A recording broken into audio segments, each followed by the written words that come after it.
सुप्रभात बच्चों। आज हम कक्षा 7 के भूगोल विषय का पाठ 9 रेगिस्तान में जीवन का पहला प्रकरण गर्म रेगिस्तान सहारा के बारे में पढ़ेंगे। तो चलिए करते हैं अध्याय 9 को शुरू। रेगिस्तान में जीवन। अध्याय 5 में आप पढ़ चुके हैं कि पेड़ पौधे, पशुओं एवं मनुष्यों के लिए जल ही जीवन है। आपने अध्याय 5 में पढ़ा था, आपको याद होगा कि पृथ्वी ही एक ऐसा ग्रह है जिस पर जल है, इसीलिए पृथ्वी को जीवित ग्रह कहा जाता है और इसी के कारण पृथ्वी पर जीवन है वो संभव है। जहाँ पीने के लिए जल ना हो, मवेशियों को चरने के लिए घास ना हो, फसलों को उगने के लिए जल ना हो, ऐसे स्थान पर किसी भी जीव के लिए जीवन कठिन ही होगा। अब हम विश्व के उन स्थानों के बारे में पढ़ेंगे जहाँ लोग अत्यधिक कष्टकारी तापमान में भी जीना सीख चुके हैं। इनमें से कुछ स्थान आग की तरह गर्म हैं तो कुछ बर्फ़ की तरह ठंडे हैं और ये विश्व के रेगिस्तानी क्षेत्र होते हैं। इन क्षेत्रों में कम वर्षा, विरल वनस्पति, विरल मतलब बहुत कम, बहुत ही कम वनस्पति यानी पेड़ पौधे झाड़ियाँ ये बहुत कम होते हैं और चरम तापमान होते हैं। तो चरम का मतलब होता है कि बहुत अधिक तापमान होता है। तापमान के आधार पर रेगिस्तान गर्म या ठंडे हो सकते हैं, यानी वहाँ बारिश कम होनी चाहिए, वनस्पति जहाँ कम होगी और तापमान बहुत अधिक, चाहे वो तापमान गर्मी अधिक है चाहे वहाँ ठंड अधिक है। तो ऐसे स्थानों को क्या कहते हैं? रेगिस्तान कहते हैं। ये देखिए कि रेगिस्तान एक शुष्क प्रदेश है जिसकी विशेषताएं अत्यधिक उच्च एवं निम्न तापमान एवं विरल वनस्पति है। तो इन स्थानों में जहाँ कहीं भी थोड़ा बहुत जल उपलब्ध होता है वहाँ जो लोग हैं वो कृषि करने के लिए बस जाते हैं। तो चलिए हम ऐसे ही एक गर्म स्थान सहारा के बारे में पढ़ते हैं। गर्म रेगिस्तान है वो सहारा। विश्व एवं अफ्रीका महाद्वीप के मानचित्र को देखिए। तो चलिए सबसे पहले हम विश्व के मानचित्र को देखते हैं। ये देखिए कि ये विश्व का मानचित्र है जिसमें आपको 7 महाद्वीप दिखाई दे रहे हैं, है ना। तो ये इसके अंदर ये रहा अफ्रीका महाद्वीप, ठीक है। इस अफ्रीका महाद्वीप का मानचित्र है, हम इसे थोड़ा सा विस्तार से देख लेते हैं। ये रहा अफ्रीका महाद्वीप और इस अफ्रीका महाद्वीप में ये जो आपको दिखाई दे रहा है ये है सारा सहारा मरुस्थल, सहारा रेगिस्तान। तो चलिए अब हम इसके बारे में आगे पढ़ते हैं। ये उत्तरी अफ्रीका के बड़े भूभाग पर फैले सहारा के रेगिस्तान का पता लगाएं। यह भी हमने देखा मानचित्र में। यह विश्व का सबसे बड़ा रेगिस्तान है। अगर आपसे कोई ये पूछे कि विश्व का सबसे बड़ा रेगिस्तान कौन सा है तो हम क्या बोलेंगे? सहारा रेगिस्तान है। और कौन से महाद्वीप में है? अफ्रीका महाद्वीप में स्थित है। यह लगभग, ये यहाँ गलत लिखा है, ये होगा 85.4 लाख, 85.4 लाख वर्ग किलोमीटर के क्षेत्र में फैला हुआ है। या फिर लाख के स्थान पर यहाँ मिलियन लिख सकते थे। फिर था कि 8 लाख मिलियन वर्ग किलोमीटर के क्षेत्र में फैला हुआ है। क्या आपको याद है कि भारत का क्षेत्रफल, ये भी गलत है यहाँ, 32 लाख। हमने पहले भी पढ़ा था भारत का क्षेत्रफल 32,87,263 वर्ग किलोमीटर है। या फिर यहाँ भी लाख के स्थान पर मिलियन कर सकते हैं कि भारत का क्षेत्रफल 3 मिलियन वर्ग किलोमीटर के लगभग है। सहारा रेगिस्तान 11 देशों से घिरा हुआ है। तो ये देश कौन कौन से हैं? तो इन्हें हम मानचित्र में समझते हैं जिसे अच्छे से समझ आएगा हमें। तो ये देखिए आपको यहाँ मानचित्र दिखाई दे रहा है सहारा का। ये रहा सहारा मरुस्थल है और इसमें देश देखिए आप, मिस्र, लीबिया, अल्जीरिया, ट्यूनीशिया, मोरक्को, पश्चिमी सहारा, मोरितानिया, माली, नाइजर, चाड और सूडान। इस तरह से ये 11 देश हैं जो इस सहारा रेगिस्तान के साथ अपनी सीमा बनाते हैं। इसके बाद देखो आगे हम देखते हैं कि रेगिस्तान के बारे में सोचते समय आपके मस्तिष्क में तुरंत ही रेत का दृश्य उभरता है। आज तक हमने यही सुना है, यही देखा है कि रेगिस्तान यानी रेत ही रेत, परंतु जो सहारा मरुस्थल है उसके बालू की विशाल परतों से तो ढका हुआ ही है, वरन उसके साथ साथ वहाँ पर बजरी के मैदान और नग्न चट्टानी सतह वाले उत्थित पठार भी पाए जाते हैं। यानी कि जो सहारा मरुस्थल है वहाँ बालू के अलावा बजरी के मैदान मिलेंगे और पठार भी मिलेंगे। ये देखिए सहारा रेगिस्तान का यहाँ पर आपको चित्र दिखाई दे रहा है, जिसमें ये देखिए ये इस तरह से नग्न पठार भी हैं यहाँ पे। ये चट्टानी सतहें कुछ स्थानों पर 2500 मीटर से अधिक भी ऊंची हैं।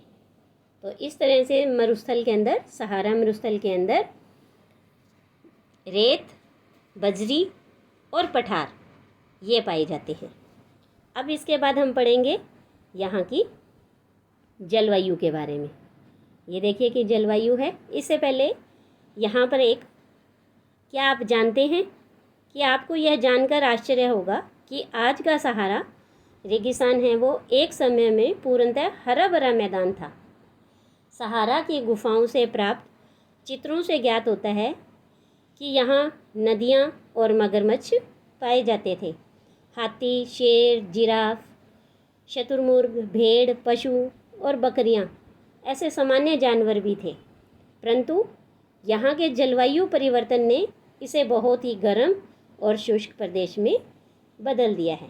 तो ये देखो इस मानचित्र में कि अफ्रीका महाद्वीप में उसके उत्तर दिशा में आपको यहाँ मरुस्थल है, सहारा मरुस्थल। ये पहले एक हरा भरा स्थान था पूरी तरीके से, लेकिन समय के साथ साथ इसमें जलवायु में परिवर्तन आया और ये स्थान है वो बहुत गर्म मरुस्थल बन गया।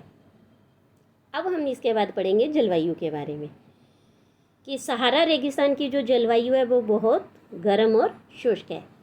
यहाँ की वर्षा ऋतु अल्पकाल के लिए ही होती है। अल्पकाल यानी बहुत कम समय के लिए वर्षा ऋतु होती है। यहाँ आकाश बादल रहित एवं निर्मल होता है, यानी स्वच्छ और साफ आसमान होता है। यहाँ नमी संचय होने की अपेक्षा तेज़ी से वाष्पित हो जाती है। संचय होना यानी इकट्ठे होना, कि नमी है वो बादलों में इकट्ठी नहीं रहती है, आसमान में, वायुमंडल में नहीं होती, वो तेज़ी से भाप बनकर उड़ जाती है। दिन है अविश्वसनीय रूप से गर्म होते हैं, बहुत अधिक गर्म दिन होते हैं। दिन के समय का तापमान 50 डिग्री सेल्सियस से भी ऊपर पहुंच जाता है, जिससे रेत और चट्टानें बहुत अधिक गर्म हो जाती हैं और इनके ताप का विकिरण होने से चारों तरफ सब कुछ गर्म हो जाता है। रातें अत्यधिक ठंडी होती हैं तथा तापमान गिरकर हिमांक बिंदु लगभग 0 डिग्री सेल्सियस तक पहुंच जाता है। यानी दिन तो है बहुत अधिक गर्म, जिसमें तापमान है वो 50 डिग्री सेल्सियस से भी अधिक होता है, और फिर तापमान है जो रात को वो गिरकर 0 डिग्री सेल्सियस से भी कम हो जाता है।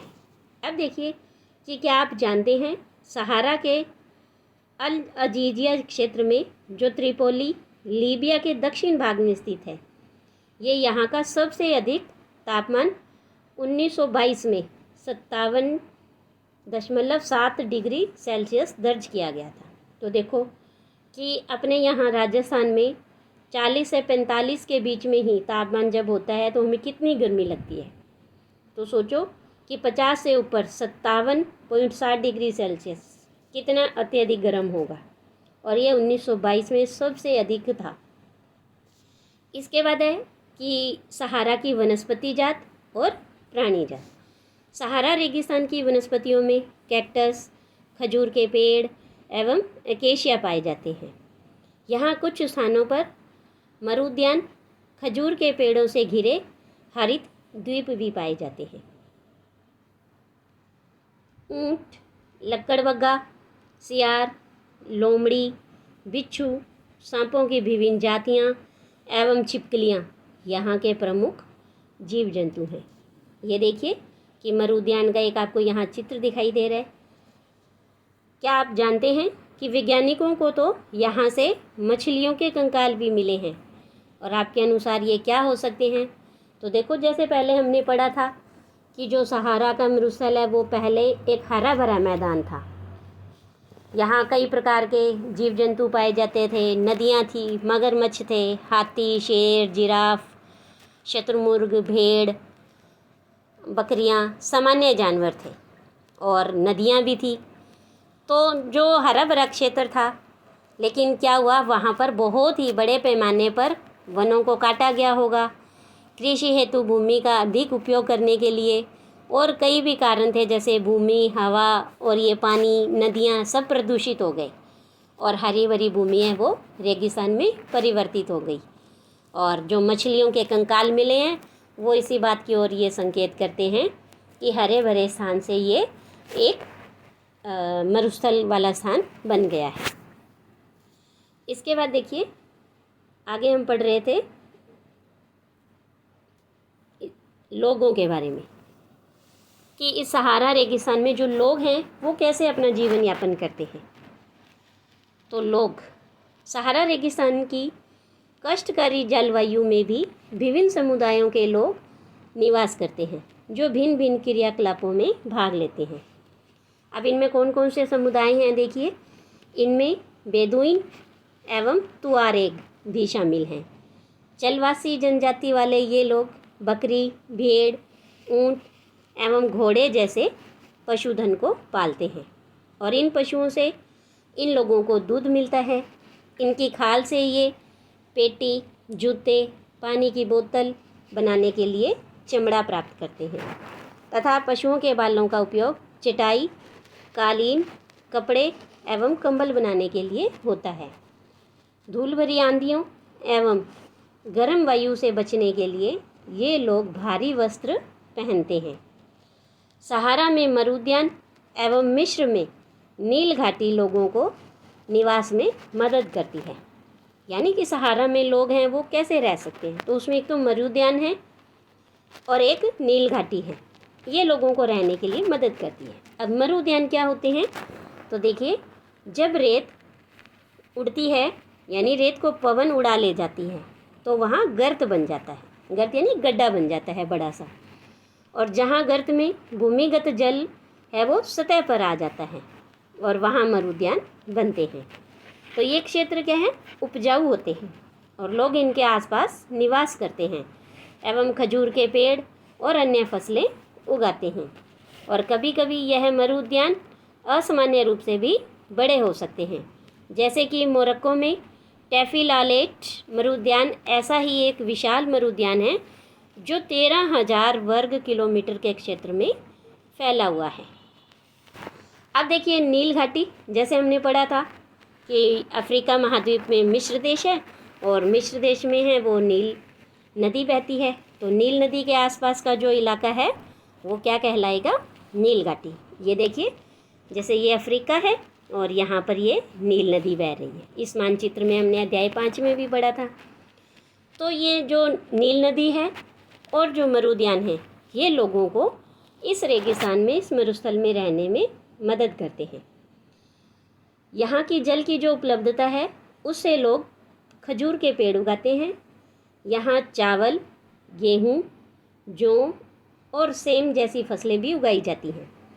मिस्र में उगाई जाने वाली कपास पूरे विश्व में प्रसिद्ध है। तेल की खोज, जिसकी बहुत अधिक मांग है, संपूर्ण विश्व में इसकी बहुत अधिक मांग है, और इस उत्पाद का अल्जीरिया, लीबिया और मिस्र में होने के कारण सहारा रेगिस्तान में तेज़ी से परिवर्तन हो रहा है। इस क्षेत्र में प्राप्त अन्य महत्वपूर्ण खनिजों में लोहा, फास्फोरस, मैग्नीज एवं यूरेनियम सम्मिलित है। यानी तेल के साथ साथ इन महत्वपूर्ण खनिजों की भी बहुत मांग है। सहारा की सांस्कृतिक जीवन शैली में परिवर्तन आ रहा है। आज यहाँ मस्जिदों से ऊंचे कांच की खिड़कियों वाले भवन बने हुए आपको मिलेंगे और ऊँटों के प्राचीन मार्ग के स्थान पर सुपर महामार्ग बन गए हैं। क्योंकि रेगिस्तान है, रेतीला इलाका है, तो वहाँ पहले क्या है, ऊँट ही चलते थे। अब ऊँटों के स्थान पर आपको वहाँ क्या मिलेंगी, पक्की पक्की सड़कें और हाईवे मिलेंगे। तो नमक के व्यापार में ऊँटों का स्थान ट्रक ले रहे हैं। जब सड़क बनी है तो सड़क पर ट्रक भी चलेंगे। पहले रेगिस्तान था, रेत ही रेत थी, तो रेत में ऊँट चलते थे। अब ऊँटों का स्थान किसने ले लिया, ट्रक ने ले लिया। तुआरेग लोग विदेशी पर्यटकों के लिए मार्गदर्शक का काम कर रहे हैं। यानी जो ये लोग हैं तुआरेग, ये क्या गाइड बन गए हैं। क्योंकि लोग क्या है, ऐसे स्थानों पर घूमने जाते हैं, पर्यटन करने, देखने जाते हैं रेगिस्तान को, तो वो लोग क्या है, मार्गदर्शक का काम भी कर रहे हैं। आज अनेक जलवासी जनजाति के लोग शहरी जीवन की ओर जा रहे हैं और जहां वे तेल एवं गैस के कार्यों में नौकरी ढूंढते हैं।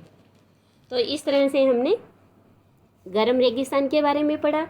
अगली वीडियो में हम ऐसे ही एक और ठंडे रेगिस्तान के बारे में पढ़ेंगे।